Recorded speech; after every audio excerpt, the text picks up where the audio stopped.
Buenas noches. Gracias, Leli. Además es grato reencontrarme con esta cabina, porque hace años yo era un concurrente a las entrevistas cuando la radio estaba en su furor, ¿no? Y no había, pero este sistema que estás online, de redes sociales, sí. Que es muy importante, muy interesante, ¿no? Sí. Así que te he venido escuchando incluso al candidato y a todos los candidatos que vengan.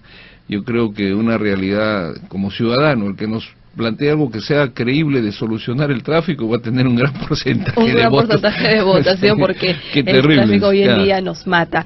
Bien, doctor Fernando Calle, con usted vamos a tratar el tema de la detención preventiva desde la perspectiva constitucional, al propósito de que el día de mañana el Tribunal Constitucional daría ya su veredicto respecto a este tema del caso Ollanta Humala y su esposa. Pero también usted ha opinado en los medios de comunicación, ha publicado creo que en el diario Expreso, ¿no? Que si en caso que el Tribunal Constitucional le diera la libertad a Ollanta Humala y a su esposa, tendría que reemplazarse inmediatamente por una medida restrictiva, ¿no? Como es el impedimento de salida. Bueno, mire usted, yo lo que he sostenido, porque a veces la prensa no transcribe, esto es más directo, no hay forma de, porque es en vivo, ¿no? No hay edición. Primero, que creo que el Tribunal Constitucional, mis distinguidos colegas, que espero participen todos, me dicen que uno no está, no sé, pero lo cierto el doctor Esley Espinosa no está de vacaciones, porque se iba a sacar su grado de doctor. O su voto, qué sé yo, pero no, yo tenía entendido que ya lo tenía, pero bueno, dejemos eso, eso ya le corresponde al Congreso, que es el control político, y a la ciudadanía. Porque acá lo que necesitamos es que haya más ciudadanos, nuestros televidentes, oyentes del mundo, juzguen lo que está pasando en el país. Pero yo lo que digo es lo siguiente: el tribunal, que me ha honrado en integrarlo, tiene que tener en cuenta el precedente que puede generar. Ahora, esto, como le decía unos segundos antes que íbamos a empezar, no estamos en Suiza. Yo quisiera que estuviéramos en las circunstancias, los cantones, el referéndum, etcétera, y una justicia que en realidad todos somos conscientes que las detenciones preventivas son medidas, la última ratio, como se dice en términos, una cosa excepcional, ¿no? Pero todo tiene sus coyunturas, sus circunstancias. Los derechos humanos son universales, eso lo he escrito muchas veces, son universales, incluso con un cumplimiento generalizado, pero cada país tiene su espacio y su tiempo, y su realidad, ¿no? Entonces nosotros tenemos tratados, hay además opiniones, no sentencias necesariamente de la Corte Interamericana, opiniones, estudios, más que de la Corte, de la Comisión Interamericana, a nivel latinoamericano, ¿no? Que es estudios de escritorio que yo felicito, coincido, pero que tiene que pensarse que nosotros estamos aquí hace ya décadas, pero se ha agudizado, en una lucha frontal contra el crimen de la corrupción, contra el crimen del narcotráfico, ¿no? Entonces, tenemos que tener en cuenta, y eso lo tuvimos en su oportunidad, mis colegas, yo hago la invocación, el artículo 8 de la Constitución. El artículo 8 de la Constitución señala textualmente: el Estado peruano, ¿no?, combate el narcotráfico, el lavado de activos, agregamos en una sentencia la corrupción, el terrorismo, ¿no? Lo combate frontalmente. Entonces, yo pienso que los jueces, y quiero comprender, no se olvide usted que el presidente Toledo desapareció. Así es. Y casi nadie está preso.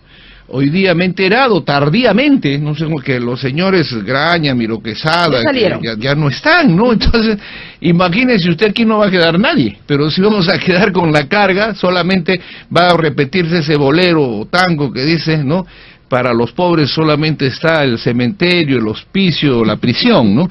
Pero para las personas que tienen poder, que está en una situación, y eso además es sensible, porque fíjese, Leslie, estamos viendo, no sé si terminó la audiencia en Brasil, con relación al presidente Lula, no sé, ¿no?, que ya tiene una condena, ¿no?, y está discutiéndose, creo, si va y depende de un hilo, de un recurso. Entonces, fíjese usted, pero es el presidente Lula, pero no para hablar solo de un país, no de otros, pero están en la cárcel empresarios, jueces, policías, están expresidentes de las cámaras de diputados y del Senado, ¿no? Están, la presidenta de Dilma ha perdido su cargo, no tiene un proceso, creo, penal intenso, pero ha perdido su cargo dentro de lo que podríamos llamar un juicio político, que es diferente, indudablemente, a los juicios penales, ¿no?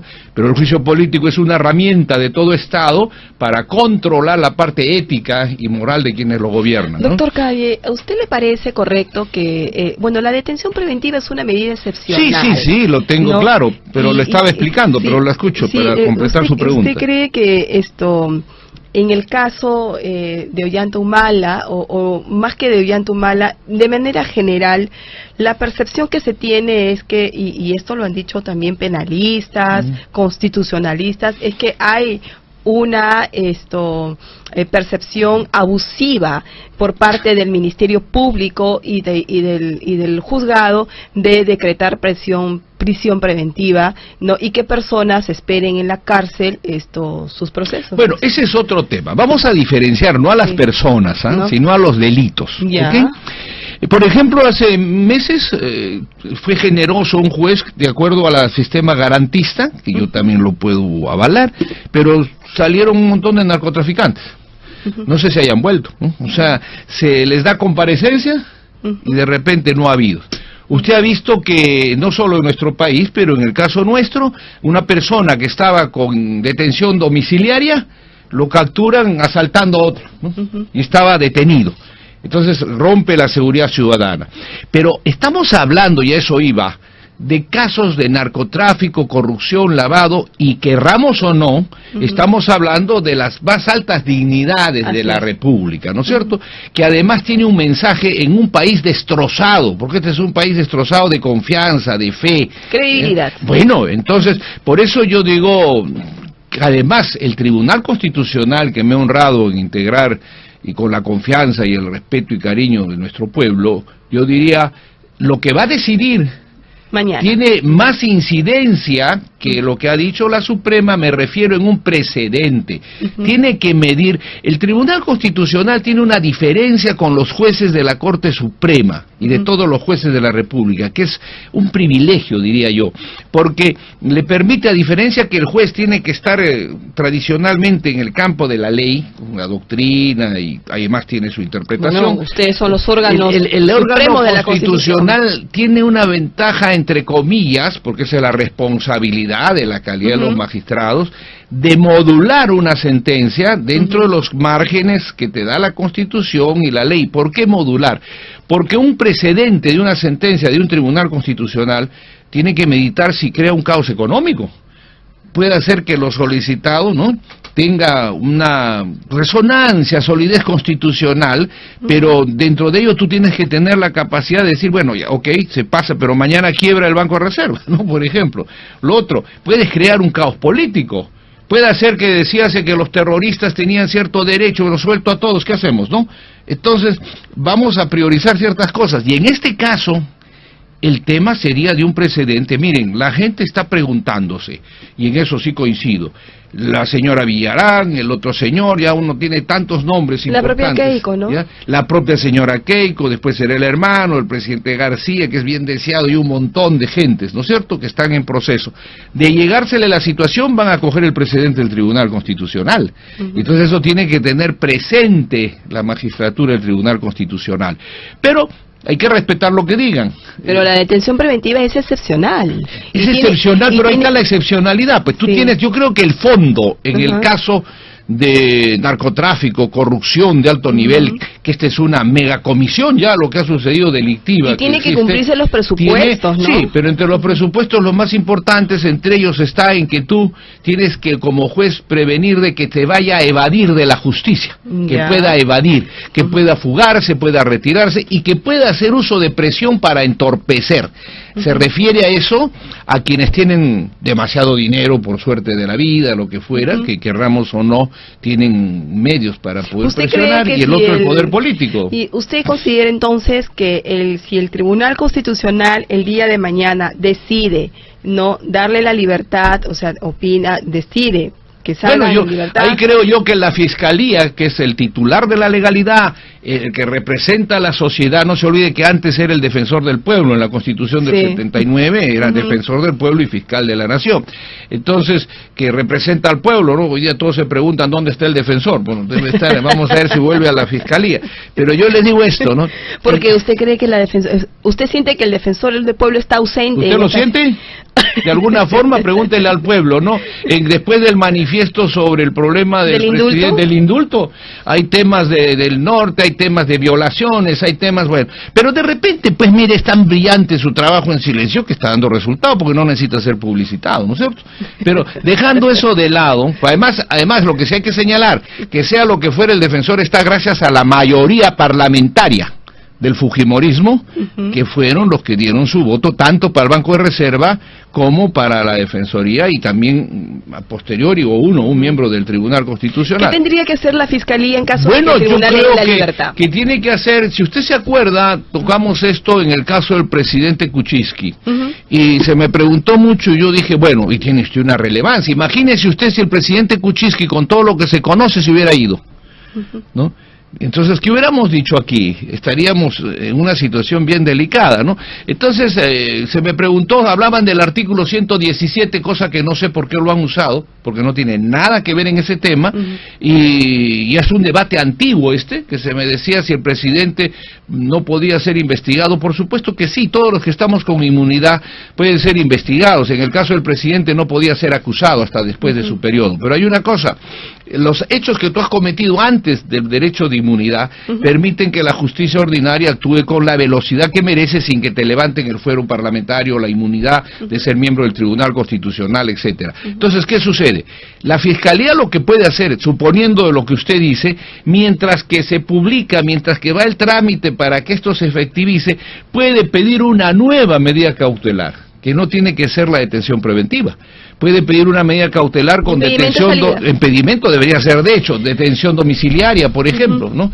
Para los usos del poder, el manejo, podría pedirlo, ¿no? Con el juez, con el apercibimiento de que podría revocarse para hacer detención en el caso de algunos incumplimientos de las medidas. ¿Usted no cree que la detención preventiva, de la manera como se está administrando por parte de los operadores de la justicia, no estarían colisionando con otros derechos fundamentales? Usted es una persona entendida en el tema. Mire, los derechos fundamentales no son ilimitados.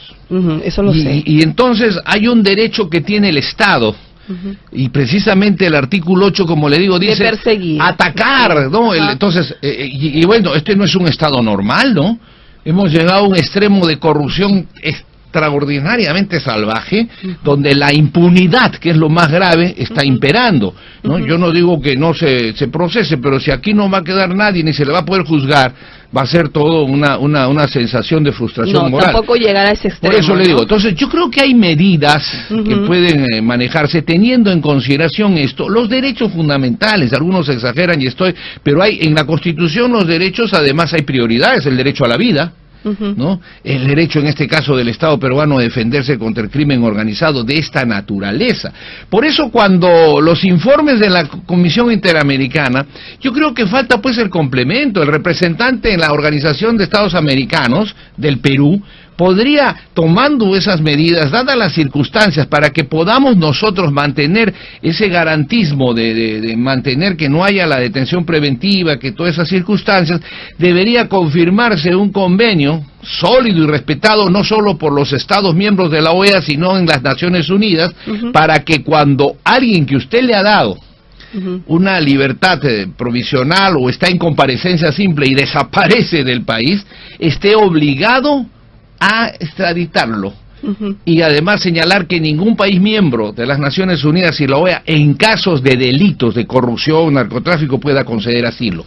Entonces, porque mire usted lo que está pasando, cuando Estados Unidos nos pidió un peruano, se lo hemos dado en 2 meses. El presidente Toledo, bueno, está jugando y béisbol creo y está tranquilo y dice no va a pasar nada. Bueno, pero eso también ha dependido de la demora de nuestras autoridades. Ha dependido también, y eso, mire, para que vea usted, no ha dependido a mi entender, que quizás esa es la lección que les ha dejado, que la Fiscalía, si tenía 4 años Escoteva, ha podido por lo menos pedir impedimento de salida del país. No lo hizo. Bueno, por eso yo le digo aquí ahora, y que lo sepan los ciudadanos, yo creo que no haría daño porque el impedimento fastidia, pero no lastima el honor de nadie. Además, quien ha sido ministro, quien ha sido miembro del Tribunal Constitucional, o quien lo es en ejercicio a alguien, parlamentario, lo que fuera, te fastidia, pero tienes que entender que el país está luchando contra un crimen salvaje que está destrozando los cimientos de la democracia, los cimientos de la institucionalidad. Entonces yo creo que debería dictarse impedimento de salida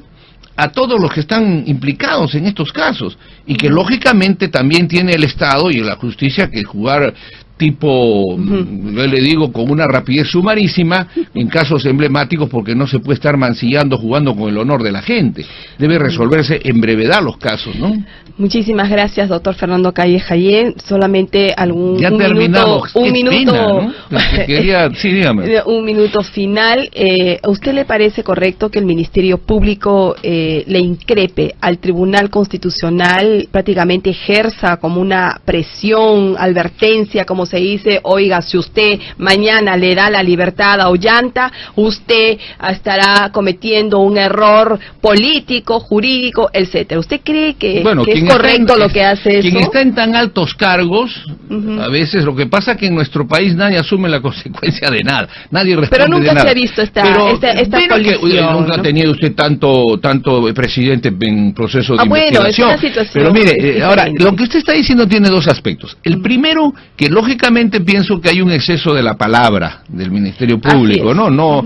Poco elegante, poco respetuoso. Pero lo que también quiero dejar constancia, y en los 6 años que he estado en el tribunal, que esta pregunta era cada rato, puede haber 1000 presiones, depende pues quién se deje presionar, ¿no? Entonces se entiende que las dignidades que están en el cargo del Tribunal Constitucional no se dejan presionar por nadie. Bueno, no deberían, ¿no es cierto? No deberían. Y Rogi, ni a lo mediático, ni a lo político, ni a lo económico. Esa es la garantía que tienen los peruanos en esa calidad de personas que están en el tribunal, ¿no? Entonces, con esa garantía, simplemente el respeto a la Constitución, reitero, con un criterio de modulación de las consecuencias que pueda traer las sentencias que ellos dan. Ellos también pueden anular en un extremo, Claro. Y pueden dejar pendiente de que en realidad, tiene que haber alguna medida preventiva para que se permita el procedimiento de un proceso sin que eludan los inculpados, los posibles inculpados, porque ahorita son investigados, la justicia, ¿no? Y eso en forma genérica. Y antes de olvidarme, el Ministerio Público debería haber pedido lo que estamos hablando en el caso de los señores Graña y Miro Quesada. El impedimento de salida. Bueno, deberían y podrían pedir detención domiciliaria, porque se han pedido detención preventiva es porque estaban seguros de que hay indicios más que razonables y que podían fugarse. Entonces lo correcto es que actúen de inmediato, ¿no? Hay una preocupación con el Ministerio Público. Muchísimas gracias, doctor Fernando Calle, nos ganó el tiempo, pero ha sido bastante... Gracias, ha sido muy claro en su posición y esperemos que resuelva el Tribunal Constitucional el día de mañana respecto al caso de Ollanta Humala y el tratamiento de la detención preventiva. Amigos, permítanme un segundo, solamente decir que lo que tienen que luchar las más altas dignidades y el pueblo es contra la impunidad. Evitar que la impunidad siga vigente como está, triunfante y feliz en el Perú, ¿no? Muchísimas gracias. 30 segundos y regresamos con el enlace telefónico desde los Estados Unidos con nuestra connacional Rosa Jiménez Muñoz.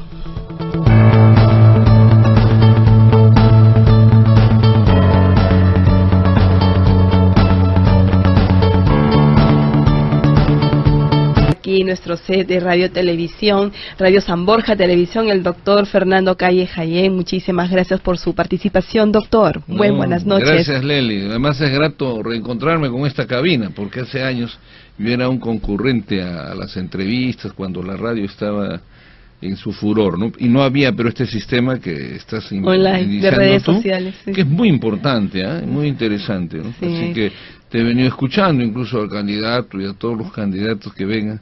Yo creo que una realidad como ciudadano, el que nos plantee algo que sea creíble de solucionar el tráfico, va a tener un gran porcentaje de votación porque el tráfico hoy en día nos mata.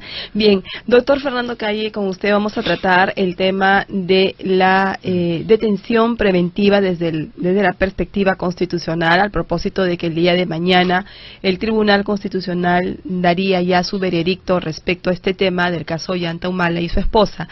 Pero también usted ha opinado en los medios de comunicación, ha publicado creo que en el diario Expreso, ¿no? Que si en caso que el Tribunal Constitucional le diera la libertad a Ollanta Humala y a su esposa, tendría que reemplazarse inmediatamente por una medida restrictiva, ¿no? Como es el impedimento de salida. Bueno, mire usted, yo lo que he sostenido, porque a veces la prensa no transcribe, esto es más directo, no hay forma de, porque es en vivo, ¿no? No hay edición. Primero que creo que el Tribunal Constitucional, mis distinguidos colegas, que espero participen todos, me dicen que uno no está, no sé, pero lo cierto bueno, el doctor Eloy Espinosa no está de vacaciones porque se iba a sacar su grado de doctor. O su voto, qué sé yo, pero no, yo tenía entendido que ya lo tenía, pero bueno, dejemos eso, eso ya le corresponde al Congreso, que es el control político, y a la ciudadanía. Porque acá lo que necesitamos es que haya más ciudadanos, nuestros televidentes, oyentes del mundo, juzguen lo que está pasando en el país.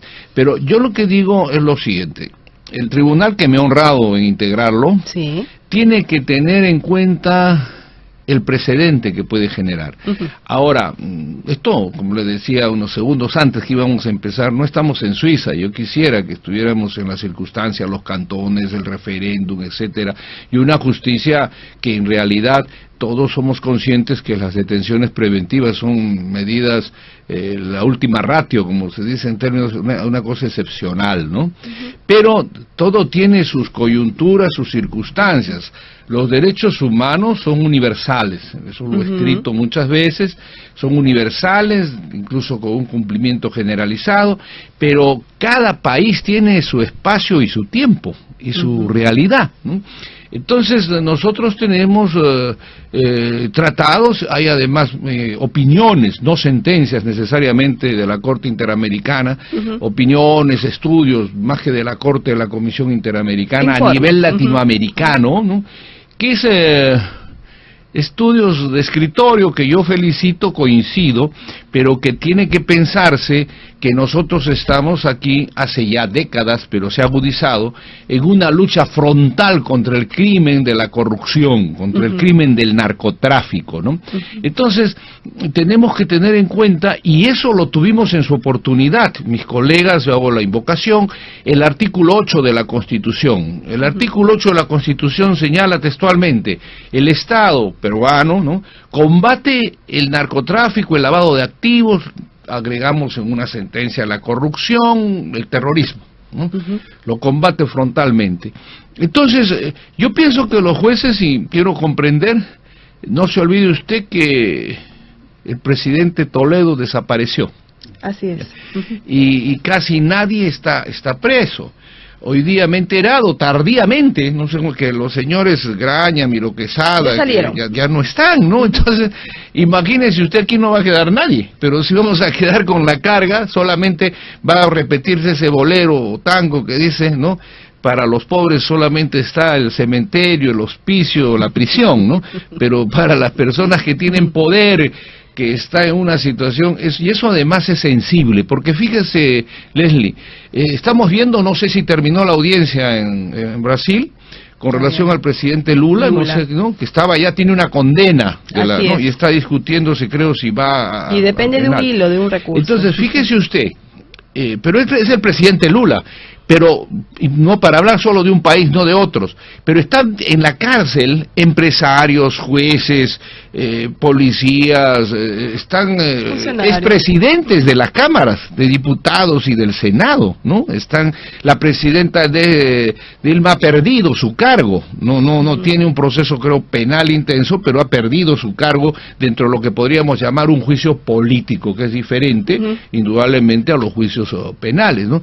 Pero el juicio político es una herramienta de todo Estado para controlar la parte ética y moral de quienes lo gobiernan, ¿no? Doctor Calle, ¿a usted le parece correcto que, bueno, la detención preventiva es una medida excepcional? Sí, lo tengo claro, pero le estaba explicando, pero la escucho para completar su pregunta. ¿Usted cree que esto en el caso de Ollanta-Humala, o más que de Ollanta-Humala, de manera general, la percepción que se tiene es que, y esto lo han dicho también penalistas, constitucionalistas, es que hay una percepción abusiva por parte del Ministerio Público y del juzgado de decretar prisión preventiva, ¿no? Y que personas esperen en la cárcel sus procesos. Bueno, ese es otro tema. Vamos a diferenciar no a las personas, ¿no? Sino a los delitos. Ya. ¿Okay? Por ejemplo, hace meses fue generoso un juez, de acuerdo al sistema garantista, que yo también lo puedo avalar, pero salieron un montón de narcotraficantes. No sé si hayan vuelto, ¿no? O sea, se les da comparecencia y de repente no ha habido. Usted ha visto que no solo en nuestro país, pero en el caso nuestro, una persona que estaba con detención domiciliaria, lo capturan asaltando a otro, ¿no? Y estaba detenido. Entonces rompe la seguridad ciudadana. Pero estamos hablando, y a eso iba, de casos de narcotráfico, corrupción, lavado, y querramos o no, estamos hablando de las más altas dignidades de la República, ¿no es cierto? Que además tiene un mensaje en un país destrozado, porque este es un país destrozado de confianza, de fe. Credibilidad. Bueno, entonces, por eso yo digo, además, el Tribunal Constitucional, que me ha honrado en integrar, y con la confianza y el respeto y cariño de nuestro pueblo, yo diría, lo que va a decidir mañana tiene más incidencia que lo que ha dicho la Suprema, me refiero en un precedente. Tiene que medir, el Tribunal Constitucional tiene una diferencia con los jueces de la Corte Suprema y de todos los jueces de la República, que es un privilegio, diría yo, porque le permite, a diferencia que el juez tiene que estar tradicionalmente en el campo de la ley, con la doctrina, y además tiene su interpretación. Bueno, ustedes son los órganos el órgano de la constitucional tiene una ventaja, entre comillas, porque esa es la responsabilidad de la calidad de los magistrados, de modular una sentencia dentro de los márgenes que te da la Constitución y la ley. ¿Por qué modular? Porque un precedente de una sentencia de un tribunal constitucional tiene que meditar si crea un caos económico. Puede hacer que lo solicitado, ¿no?, tenga una resonancia, solidez constitucional, pero dentro de ello tú tienes que tener la capacidad de decir, bueno, ya, ok, se pasa, pero mañana quiebra el Banco de Reserva, ¿no?, por ejemplo. Lo otro, puedes crear un caos político. Puede hacer que decíase que los terroristas tenían cierto derecho, lo suelto a todos, ¿qué hacemos, no? Entonces, vamos a priorizar ciertas cosas, y en este caso, el tema sería de un precedente. Miren, la gente está preguntándose, y en eso sí coincido, la señora Villarán, el otro señor, ya uno tiene tantos nombres importantes. La propia Keiko, ¿no? ¿Ya? La propia señora Keiko, después será el hermano, el presidente García, que es bien deseado, y un montón de gentes, ¿no es cierto?, que están en proceso. De llegársele la situación, van a coger el precedente del Tribunal Constitucional. Entonces eso tiene que tener presente la magistratura del Tribunal Constitucional. Pero hay que respetar lo que digan. Pero la detención preventiva es excepcional. Es excepcional, pero ahí está la excepcionalidad. Pues tú tienes, yo creo que el fondo, en el caso de narcotráfico, corrupción de alto nivel, que esta es una megacomisión ya, lo que ha sucedido delictiva. Y tiene que cumplirse los presupuestos, ¿no? Sí, pero entre los presupuestos los más importantes, entre ellos está en que tú tienes que, como juez, prevenir de que te vaya a evadir de la justicia, que pueda evadir, que pueda fugarse, pueda retirarse y que pueda hacer uso de presión para entorpecer. Se refiere a eso a quienes tienen demasiado dinero, por suerte de la vida, lo que fuera, que querramos o no, tienen medios para poder presionar, y el otro el poder político. ¿Y usted considera entonces que si el Tribunal Constitucional el día de mañana decide no darle la libertad, o sea, decide que salga en libertad? Ahí creo yo que la Fiscalía, que es el titular de la legalidad, el que representa a la sociedad, no se olvide que antes era el defensor del pueblo, en la Constitución del 79 era defensor del pueblo y fiscal de la nación. Entonces, que representa al pueblo, ¿no? Hoy día todos se preguntan dónde está el defensor. Bueno, debe estar, vamos a ver si vuelve a la Fiscalía. Pero yo le digo esto, ¿no? Porque usted cree que usted siente que el defensor del pueblo está ausente. ¿Usted lo siente? De alguna forma, pregúntele al pueblo, ¿no? Después del manifiesto sobre el problema del indulto, hay temas del norte, hay temas de violaciones, hay temas, bueno, pero de repente, pues mire, es tan brillante su trabajo en silencio que está dando resultado, porque no necesita ser publicitado, ¿no es cierto? Pero dejando eso de lado, además lo que sí hay que señalar, que sea lo que fuera el defensor, está gracias a la mayoría parlamentaria del fujimorismo, que fueron los que dieron su voto tanto para el Banco de Reserva como para la Defensoría, y también a posteriori un miembro del Tribunal Constitucional. ¿Qué tendría que hacer la Fiscalía en caso de que el Tribunal le dé la libertad? Que tiene que hacer, si usted se acuerda, tocamos esto en el caso del presidente Kuczynski, y se me preguntó mucho, y yo dije, bueno, y tiene usted una relevancia, imagínese usted si el presidente Kuczynski, con todo lo que se conoce, se hubiera ido, ¿no? Entonces, ¿qué hubiéramos dicho aquí? Estaríamos en una situación bien delicada, ¿no? Entonces, se me preguntó, hablaban del artículo 117, cosa que no sé por qué lo han usado, porque no tiene nada que ver en ese tema, y es un debate antiguo que se me decía si el presidente no podía ser investigado. Por supuesto que sí, todos los que estamos con inmunidad pueden ser investigados. En el caso del presidente no podía ser acusado hasta después de su periodo. Pero hay una cosa, los hechos que tú has cometido antes del derecho de inmunidad permiten que la justicia ordinaria actúe con la velocidad que merece sin que te levanten el fuero parlamentario, la inmunidad de ser miembro del Tribunal Constitucional, etcétera. Entonces, ¿qué sucede? La Fiscalía lo que puede hacer, suponiendo de lo que usted dice, mientras que se publica, mientras que va el trámite para que esto se efectivice, puede pedir una nueva medida cautelar, que no tiene que ser la detención preventiva. Puede pedir una medida cautelar con impedimento debería ser, de hecho, detención domiciliaria, por ejemplo, ¿no? Para los usos del poder, el manejo, podría pedirlo, ¿no? Con el juez, con el apercibimiento de que podría revocarse para hacer detención en el caso de algunos incumplimientos de las medidas. ¿Usted no cree que la detención preventiva, de la manera como se está administrando por parte de los operadores de la justicia, no estarían colisionando con otros derechos fundamentales? Usted es una persona entendida en el tema. Mire, los derechos fundamentales no son ilimitados. Eso lo sé. Y entonces hay un derecho que tiene el Estado, y precisamente el artículo 8, como le digo, dice atacar, ¿no? Entonces, y bueno, este no es un Estado normal, ¿no? Hemos llegado a un extremo de corrupción extraordinariamente salvaje, donde la impunidad, que es lo más grave, está imperando, ¿no? Yo no digo que no se procese, pero si aquí no va a quedar nadie ni se le va a poder juzgar, va a ser todo una sensación de frustración moral. Tampoco llegar a ese extremo. Por eso le digo, entonces yo creo que hay medidas que pueden manejarse teniendo en consideración esto, los derechos fundamentales. Algunos exageran pero hay en la Constitución los derechos, además hay prioridades, el derecho a la vida, ¿no? El derecho en este caso del Estado peruano a defenderse contra el crimen organizado de esta naturaleza. Por eso cuando los informes de la Comisión Interamericana, yo creo que falta pues el complemento. El representante en la Organización de Estados Americanos del Perú podría, tomando esas medidas, dadas las circunstancias, para que podamos nosotros mantener ese garantismo de mantener que no haya la detención preventiva, que todas esas circunstancias, debería confirmarse un convenio sólido y respetado no solo por los Estados miembros de la OEA, sino en las Naciones Unidas, para que cuando alguien que usted le ha dado una libertad provisional o está en comparecencia simple y desaparece del país, esté obligado a extraditarlo. Y además señalar que ningún país miembro de las Naciones Unidas y la OEA, en casos de delitos de corrupción, narcotráfico, pueda conceder asilo. Entonces, porque mire usted lo que está pasando, cuando Estados Unidos nos pidió a un peruano, se lo hemos dado en 2 meses.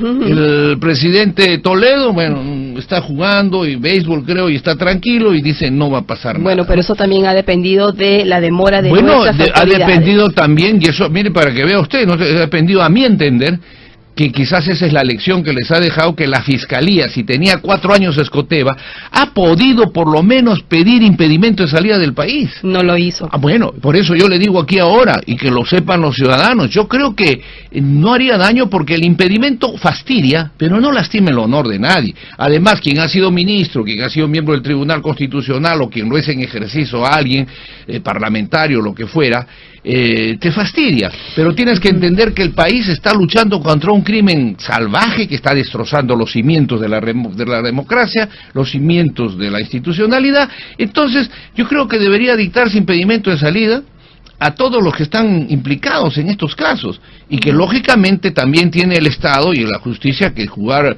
tipo, yo le digo, con una rapidez sumarísima en casos emblemáticos, porque no se puede estar mancillando, jugando con el honor de la gente. Debe resolverse en brevedad los casos, ¿no? Muchísimas gracias, doctor Fernando Calle Jayén. Solamente ya terminamos. Un minuto, ¿no? Sí, dígame. Un minuto final. ¿A usted le parece correcto que el Ministerio Público le increpe al Tribunal Constitucional, prácticamente ejerza como una presión, advertencia, como se dice, oiga, si usted mañana le da la libertad a Ollanta, usted estará cometiendo un error político, jurídico, etcétera? ¿Usted cree que es correcto lo que hace eso? Quien está en tan altos cargos, a veces lo que pasa es que en nuestro país nadie asume la consecuencia de nada, nadie responde de nada. Pero nunca se ha visto esta colisión, nunca ha tenido usted tanto presidente en proceso de investigación. Es una situación. Pero mire, ahora, lo que usted está diciendo tiene dos aspectos. El primero, que lógicamente pienso que hay un exceso de la palabra del Ministerio Público, ¿no? Poco elegante, poco respetuoso. Pero lo que también quiero dejar constancia, y en los 6 años que he estado en el tribunal, que esta pregunta era cada rato, puede haber 1000 presiones, depende pues quién se deje presionar, ¿no? Entonces se entiende que las dignidades que están en el cargo del Tribunal Constitucional no se dejan presionar por nadie, bueno, no deberían, ¿no es cierto? No deberían. Y Rogi, ni a lo mediático, ni a lo político, ni a lo económico. Esa es la garantía que tienen los peruanos en esa calidad de personas que están en el tribunal, ¿no? Entonces, con esa garantía, simplemente el respeto a la Constitución, reitero, con un criterio de modulación de las consecuencias que pueda traer las sentencias que ellos dan. Ellos también pueden anular en un extremo, y pueden dejar pendiente de que en realidad, tiene que haber alguna medida preventiva para que se permita el procedimiento de un proceso sin que eludan los inculpados, los posibles inculpados, porque ahorita son investigados, la justicia, ¿no? Y eso en forma genérica. Y antes de olvidarme, el Ministerio Público debería haber pedido lo que estamos hablando en el caso de los señores Graña y Miro Quesada. El impedimento de salida. Bueno, deberían y podrían pedir detención domiciliaria, porque se han pedido detención preventiva es porque estaban seguros de que hay indicios más que razonables y que podían fugarse. Entonces lo correcto es que actúen de inmediato, ¿no? Hay una preocupación con el Ministerio Público. Muchísimas gracias, doctor Fernando Calle. Nos ganó el tiempo, pero ha sido bastante...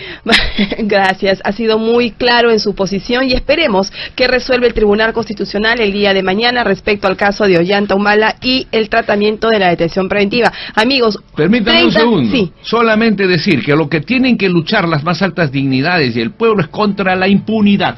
Evitar que la impunidad siga vigente como está, triunfante y feliz en el Perú, ¿no? Muchísimas gracias. 30 segundos y regresamos con el enlace telefónico desde los Estados Unidos con nuestra connacional Rosa Jiménez Muñoz.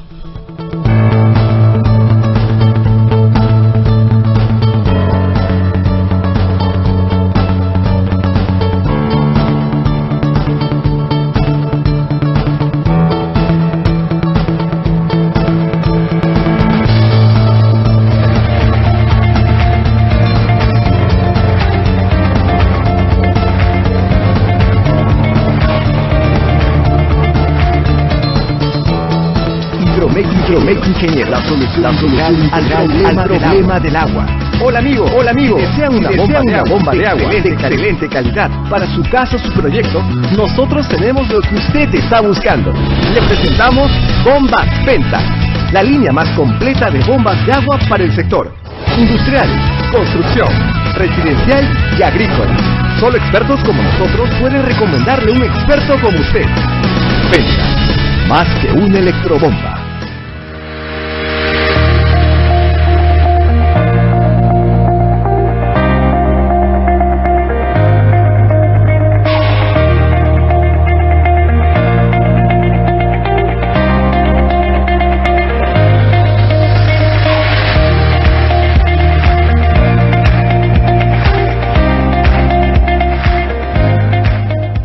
Los incas comunicaron para integrar y gobernar.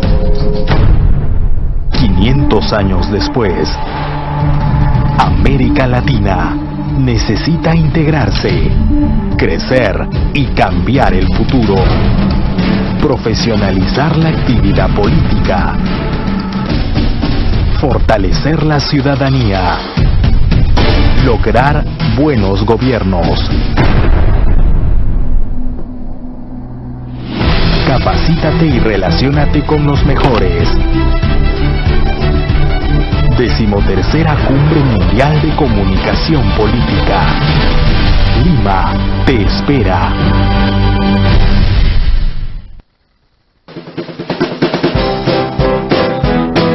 Curiosidades. ¿Sabías que el corazón de una mujer late más rápido que el de un hombre? Así es, los corazones de las mujeres laten más rápido que los de los hombres, debido a que el órgano femenino es más pequeño y por tanto tiene que compensar su tamaño. En promedio, el peso del corazón de un hombre es de 275 gramos y 250 gramos en la mujer.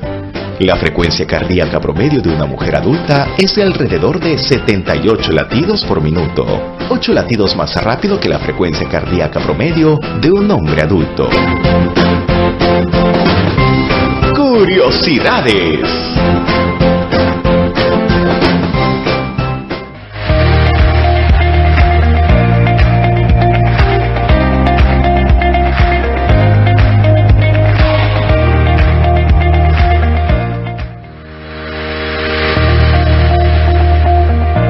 Amigos, regresamos con el enlace telefónico desde los Estados Unidos con nuestra compatriota Rosa Jiménez Muñoz. Gracias, Rosa, por ponerte en contacto con Entérate con Leslie. Muy buenas noches. Muy buenas noches, Leslie. Muchísimas gracias por tenerme en tu programa. Sí, Rosa, mira, yo sé que el tiempo es un tirano en la televisión, pero nosotros ya a través de las redes sociales y para que toda la ciudadanía y las familias del Perú que nos contactan en estos momentos, tú pasaste una situación muy difícil cuando eras niña. Fuiste ultrajada por un vecino tuyo durante 2 años, cuando tú tenías 6 años hasta los 8 años. Y tú nunca dijiste nada, tus padres nunca percibieron un cambio en ti, un signo de alarma en tu conducta.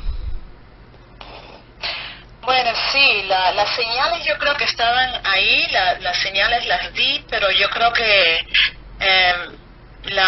mis papás no, en ese tiempo yo creo que más falta la prevención, digamos, y educación a los papás para que vean las señales, porque todas las señales yo creo que las vi. ¿Cómo era esto, Rosa? Digamos, eso fue en 1984 hasta 1986. Sí, comenzó cuando tenía yo 6 años, que fue en el 84, y duró por 2 largos años. Era un vecino mío que vivía en el barrio donde vivíamos ese tiempo. ¿Cuándo te decides hablar esta situación con tus padres, Rosa? Bueno, cuando ya tenía yo 16 años. Lo que mucha gente no entiende es que las víctimas tardamos mucho tiempo en denunciar. Y ya cuando a mí me tocó, yo quería denunciar, ya cuando lo quería hacer por mí misma, ya era demasiado tarde. Y dime, Rosa, hoy en día tú vives en los Estados Unidos. ¿Qué te motivó irte a los Estados Unidos? Bueno, mi familia ya había emigrado, parte de mi familia, y cuando cumplí los 19 años me tocó también a mí y a mis hermanos emigrar, pero también el oscuro pasado que tenía allí en Perú, eso también me empujó para poder salir de ese país y de alguna forma prepararme, ¿no? Para poder volver y cumplir la promesa que me hice que algún día iba a regresar y llevar a este hombre Rosa, a la justicia. Cuando tus padres o cuando tu madre en todo caso se enteró de lo que a ti te había pasado cuando eras una niña y por un vecino que era conocido de tu familia, ¿no te alentó, no te motivó, no fueron a la comisaría, no hicieron ninguna denuncia? ¿Qué fue lo que te dijo tu madre en esos momentos? Bueno, cuando yo conté a la familia lo que había pasado, eso fue como un trauma tan grande para todos, pero lamentablemente eso quedó en ese día. Nunca más se habló de nada, nunca me ofrecieron ningún apoyo psicológico, nunca se habló de que si que necesitaba yo algo. Eso fue esas horas que hablamos, y ahí quedó. Prácticamente al día siguiente fue como que lo soñé, que nunca había pasado. ¿Tus padres de dónde son acá? ¿Ellos nacieron en Lima o son provincianos tus padres? Mis papás son de provincia, ellos son de Andahuaylas. De Andahuaylas. Los dos. Ya, probablemente desconocimiento en el tema, y en esos años recordamos que en los años 80 vivíamos la subversión en el país, ¿no? Entonces había demasiado temor, demasiada inseguridad por el tema del terrorismo, lo cual no quiero decir que se esté justificando no este silencio o la omisión del acto de haberse denunciado. Pero quiero ir al tema concreto. Tú has emprendido una lucha. Tú has presentado incluso una denuncia aquí en el Perú, se archivó porque obviamente ha transcurrido el tiempo, la prescriptibilidad de la acción penal se dio, pero sin embargo tú estás de pie y te has ido y has presentado, creo, una petición ante la Comisión Interamericana de Derechos Humanos.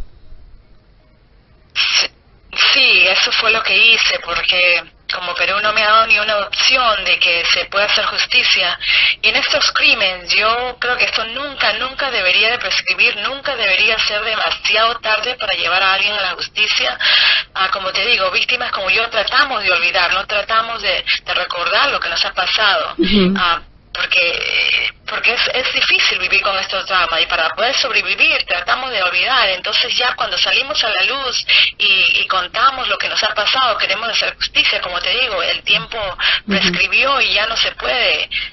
Jurídicamente no se puede hacer nada, por lo que hay una prescripción de la acción penal. Sin embargo, tú nos comentaste cuando estuviste en Lima hace unas 3 semanas atrás, nos comentabas que habías sensibilizado el tema en el Congreso de la República, incluso te has entrevistado con algunos congresistas, creo, respecto a promover una iniciativa para la imprescriptibilidad de estos delitos, ¿verdad? Sí, yo tuve la oportunidad de hablar con 3 congresistas de 3 diferentes partidos para ver la opinión que ellos tenían acerca de esta ley que solo ampara a violadores. Y los tres estaban de acuerdo que la ley que teníamos simplemente protegía a un violador y que realmente necesitamos que estos crímenes no prescriban. Pasando esta ley de imprescriptibilidad, vamos a mandar un mensaje muy fuerte a todos estos criminales de que tarde o temprano ellos van a pagar por estos crímenes. Entonces yo creo que esto es algo que debemos cambiar estas leyes que son injustas para poder crear una sociedad un poco más decente. Bien. Estos crímenes no son crímenes cualquiera, son crímenes cometidos por personas que no están bien. Y evidentemente la persona que te ultrajó está suelto, está caminando por las calles y de pronto podría, digamos, victimizar a alguien más, o sea, ultrajar a otras personas, ¿no? No que podría, eso está comprobado, las personas de ese mismo barrio saben que este hombre es un violador en serie, y la impotencia que me da de que tenemos confesión, tenemos otras víctimas, y sin embargo él goza de una libertad tremenda, mientras las víctimas como yo y muchas otras que él tiene, estamos viviendo una cadena perpetua de pesadillas y traumas por lo que nos ha causado, Rosa, que yo no he cometido. Rosa, el programa Entérate con Leslie va a hacer un seguimiento puntual de tu situación. Nosotros te vamos a apoyar desde nuestra plataforma, te vamos a apoyar, vamos a reunirnos con los operadores de justicia, vamos a hacer el seguimiento al tema de la imprescriptibilidad, vamos a abrir más debates, pero sobre todo voy a ofrecerte todo el apoyo para tratar de canalizarlo directamente con el Ministerio de la Mujer. Vamos a hacer estas acciones para que estos delitos no queden impunes. Tienes toda la razón, tienes el apoyo del programa Entérate con Leslie. El tiempo es muy corto en televisión. Yo te agradezco por el enlace telefónico. Nos quedamos conversando en interno y cuando estés por Lima, quisiéramos entrevistarte personalmente para que podamos tener más tiempo y que niñas y niños, ¿no?, de nuestro país, si pasan por una situación de esta naturaleza, no tengan temor a hablar, no tengan temor a decir lo que les pasa, díganlo, denúncienlo, porque esto tiene que someterse a la justicia. No más víctimas de niños, no más víctimas de niñas, ni de ninguna persona, no de estos delitos. Nosotros vamos a articularnos, no, para promover estas acciones preventivas. Te agradecemos, Rosa, por esta llamada. Gracias por ese valor, por la fuerza que tienes de contar tu caso y que sea un ejemplo para que otros puedan denunciar a tiempo este tipo de conductas. Te agradecemos Rosa, por el enlace telefónico, y nosotros despedimos el programa, amigos. Hemos llegado a la parte final del programa, no sin antes agradecerles por su audiencia, por su sintonía, e invitarlos la próxima semana al programa especial, todo lo relacionado a la Cumbre de las Américas. Amigos, nos reencontramos el próximo miércoles de 7 a 8 en Entérate con Leslie y por Radio San Borja Televisión.